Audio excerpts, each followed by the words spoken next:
महाराष्ट्रात औरंगजेबाची कबर नको म्हणत आता विश्व हिंदू परिषद बजरंग दल आक्रमक झाल्याचं बघायला मिळतंय। औरंगजेबाच्या कबरी विरोधात विश्व हिंदू परिषदेकडनं आता राज्यव्यापी आंदोलनाचा इशारा देण्यात आला। शिवजयंती म्हणजे 17 मार्च रोजी विश्व हिंदू परिषद राज्यभर जिल्हाधिकारी कार्यालयासमोर कबर हटवा या मागणीसाठी आंदोलन करणार असून मुख्यमंत्री देवेंद्र फडणवीस यांना त्या दिवशी निवेदन देखील देण्यात येईल। कबरीबाबत सरकारने निर्णय न घेतल्यास आम्ही बाबरी मशिदीची पुनरावृत्ती करू असा इशारा बजरंग दल आणि विश्व हिंदू परिषदेकडून देण्यात आला।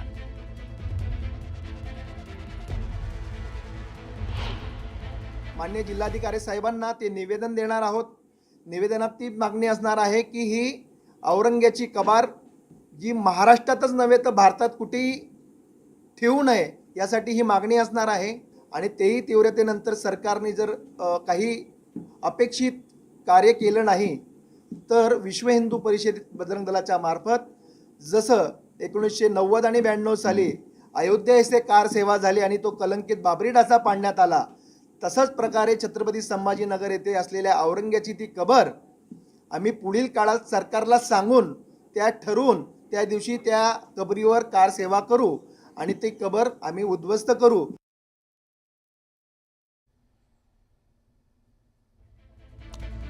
तर औरंगजेबाच्या पराभवाचं प्रतीक म्हणून ही कबर ठेवायला हवी असं विधान आमदार रोहित पवार यांनी केलं। तर औरंगजेब सारखी एक बलाढ्य शक्ती होती, ज्याच्याकडे पैसा होता, मनुष्यबळ होतं, हत्ती होते, बंदुक्या होत्या।